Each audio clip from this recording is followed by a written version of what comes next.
en esos retratos a los niños, pero también pueden ser, muchas veces Hermínia recorría los suburbios buscando el material que iba a conformar el contexto del lugar en donde vivía Juanito, y también podría haber nacido, digamos, de los niños que veía en ese lugar. Ramona sucede lo mismo. Ramona en realidad a veces la caracteriza nacida en París en el año 62 a partir de unos vestidos del Paul Berger que encuentra en el mercado de pulgas de París, pero otras veces habla que es milonguita y que es una figura súper porteña. Y en realidad no importa un poco el lugar de nacimiento de estos dos personajes, porque en realidad él los crea un poco para agitar la conciencia, como dice muchas veces en varios textos, para movilizar, para señalar críticamente la realidad. Y como ven acá, a estos dos personajes, y en esto que les decía, de esta búsqueda del lenguaje apropiado para decir lo que quiere decir, van a ver que hay desde estilo collage, obras que él realiza directamente con materiales, y los monstruos que devoran a Ramona, que van a ser collages tridimensionales que ya no superan, digamos, el plano de la pintura o del grabado para ocupar directamente el espacio del espectador. En esta cosa narrativa, o sea, yo le hablaba de Juanito y de Ramona, y la característica de estas obras, que si bien él trabaja individualmente cada obra, si nosotros pusiéramos cada obra, digamos, juntas, podríamos leer una historia, ¿no? Parecía como capítulos de esa historia que Berni decide contar. Y esa historia de esta cuestión narrativa, por un lado, tiene que ver con estos realismos que surgen a fines de los 50 y comienzos de los 60, de la figuración narrativa, de la banda de cine, de este uso, digamos, del relato de la historieta. Pero por otro lado tiene un antecedente en la obra de Spilimbergo, que todos leemos, digamos, por ahí, este antecedente en una obra de Spilimbergo que es del año 36 y que se llamó La breve historia de Emma, que son monocopias, son 36 monocopias en donde Spilimbergo va a contar. Es un antecedente aparte de esta cuestión narrativa, ¿no? de construcción de cada monocopia cuenta un episodio de la vida de este personaje. Por otro lado, es la historia de una prostituta, Emma, ¿no? Entonces, por eso nosotros consideramos esta pieza un antecedente dentro de la historia del arte argentino de Ramona.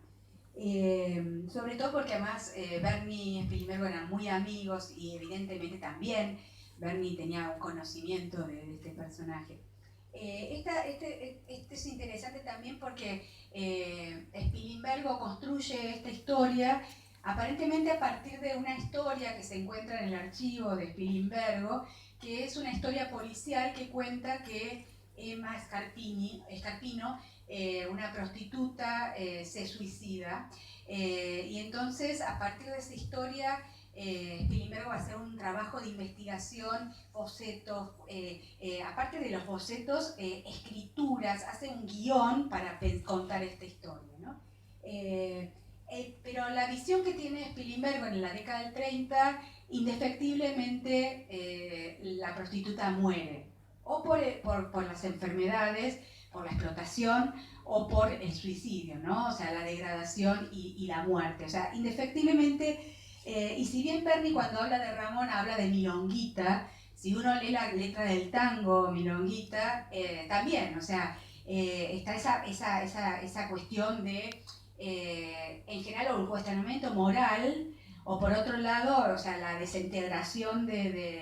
y Berni, o sea, paralelamente a esta producción de Spilimbergo, va a hacer anterior, un poquito antes del 36, va a hacer una serie de fotografías sobre prostíbulos de Rosario, y tanto en esas fotografías como el desarrollo de la saga de Ramona, Berni tiene una mirada distinta, ¿no? Sobre el tema, más allá de que obviamente hace una crítica social, pero la crítica es en todo caso a la explotación y a la sociedad que genera, y no a la prostituta, ¿no?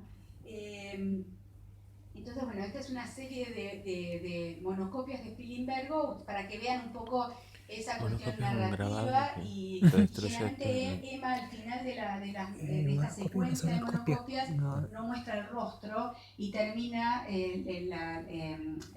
fin, digamos, de la historia de las monocopias de Pilimbergo es "y yo era buena". Entonces, Bernie, como les decía, vuelve de Europa, se compra en Europa su cámara Leica, que le permite estas cámaras, son las primeras cámaras en realidad de uso así individual, sin tener que colocar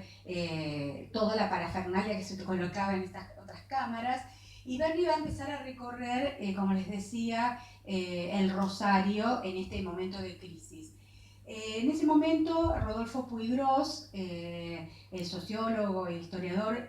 estaba viviendo en Rosario y colaboraba con un seudónimo para esta publicación llamada Rosario Gráfico. Y esto es del año 32, unos años antes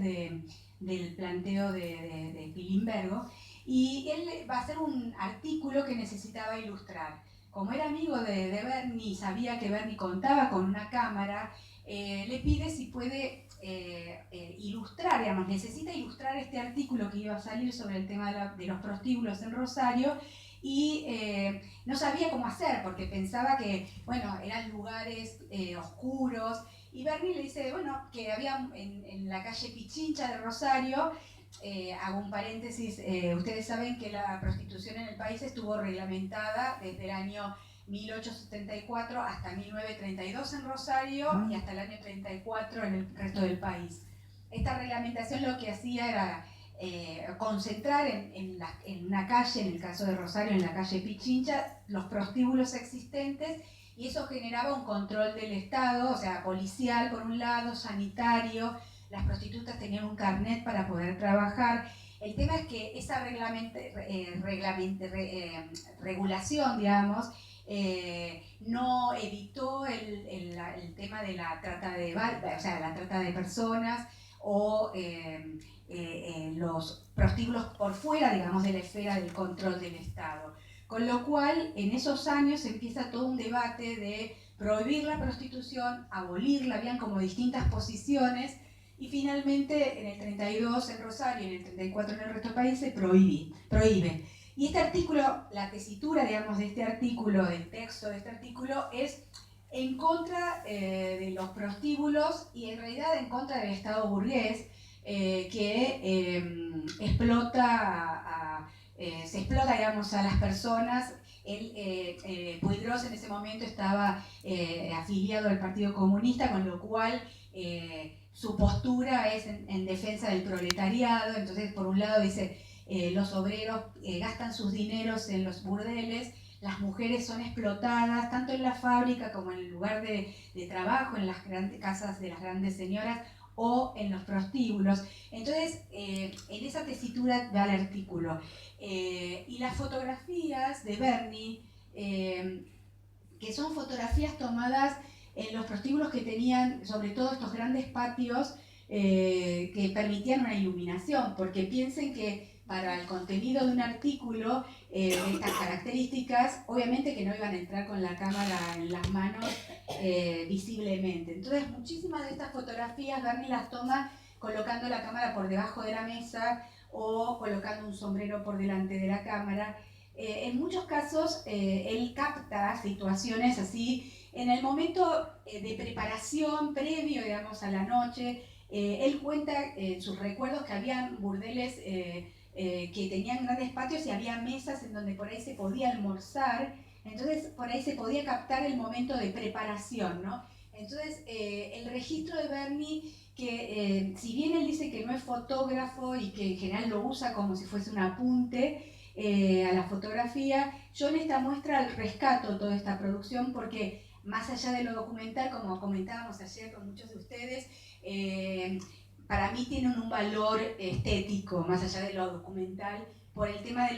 los puntos de vista que elige, los ángulos, y también esa situación de esconder por debajo de una mesa le quitaba luz, y tampoco tenía una luz preparada para la fotografía, lo que permite también muchos fueras de foco que generan también unas atmósferas muy interesantes. Por eso, bueno, aparte de documentar y considerar este elemento fotográfico del 32 como un antecedente de Berni dentro de la producción de